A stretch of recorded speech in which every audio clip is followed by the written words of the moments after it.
42 కీర్తన 42 మొదటి వచనం. ఏంటి దుప్పి అంటే ఏంటి? వాటరా? ఎవరు చెప్తుంది నీళ్ళని?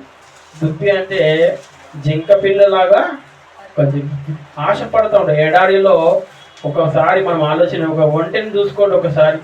ఆ ఎడారిలో ఎలా ఉంటుందండి? అది నీళ్లు దొరుకుతాయి. ఎడారి ప్రాంతంలో అంత ఇసుక, అక్కడ నీళ్లు ఎక్కడ కూడా దొరకవు. ఆ ఇసుకలో మరి ఒక డియర్ కానీ, ఒక ఒంటె కానీ, ఒక క్యామిల్ కానీ, ఏ గుర్రమైన ఏదైనా కానీ జంతువుకి నీళ్ళ కోసం వెతుకుతుందంటే, దొరికిందనుకోండి ఎంత ఆశతో వెతుకుతుందండి. ఎంతో ఆశ. ఎక్కడ చూసినా కూడా ఇసుకనే, ఎక్కడ చూసినా మట్టే, ఎక్కడ కూడా ఇసుక తుఫాన్లు వస్తూ ఉంటాయి. అయినప్పటికీ కూడా అది ఏం చేస్తుందంటే ఆశపడుతుంది. దేనికోసము? నీటి వాగుల కోసము. హల్లెలూయా. నీటి వాగుల కోసము ఆశపడుతుంది. ఆశపడి ఏం చేస్తుందంటే వెతుకుతా ఉంటది. ఇప్పుడు ఏం చేస్తున్నది? వెతుకుతా ఉంటది. ఎక్కడ కనిపించదండి. ఎక్కడ కూడా వెతికి వెతికి వెతికి అలసిపోయే టైంలోకి నీళ్లు కనిపించేవనుకోండి, అది ఎంత సంతోషంగా తాగుతుందో. నీవు కూడా దేవుని వాక్యం వినడానికి ఆ విధంగా మారిపోవాలి ఇప్పుడు. హల్లెలూయా. ఆ విధంగా నువ్వు మారిపోయినప్పుడు నీ ఆశపడిన ప్రాణం ప్రతిదీ కూడా దేవుడు ఏం చేస్తుందంటే అప్పుడు అనుగ్రహిస్తాడంట.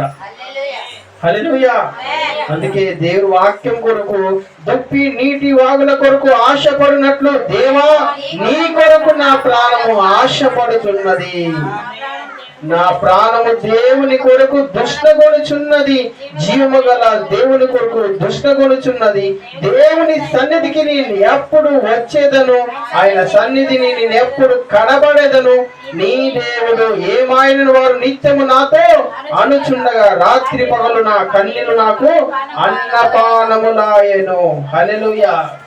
దేవుడి దావీదు గారికి ఏమైతుందంటే కన్నీళ్లు, అన్నము నీళ్లు, అన్నము నీళ్లు ఎలా వస్తున్నాయంట? ఆయన కండ్లకించి నీరు గారుతా ఉన్నాయంట.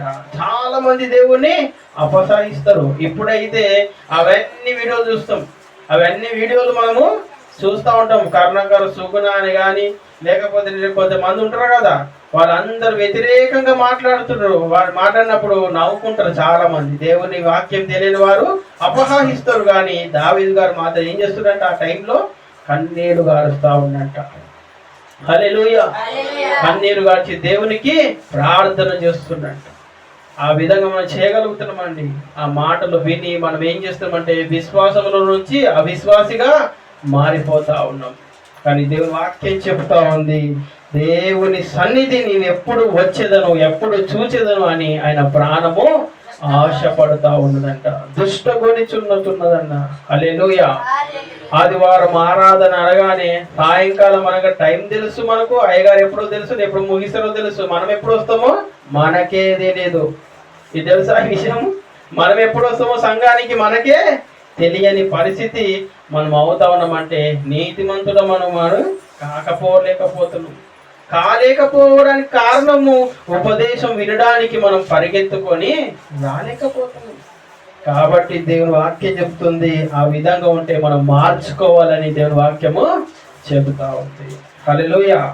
దేవుని దగ్గరకు వచ్చి నువ్వు మార్చుకున్నావా? దేవుడు నీ రూపును, నీ ఆలోచన, నీకున్న సమస్తాన్ని దేవుడు మార్చగలడు. హల్లెలూయా.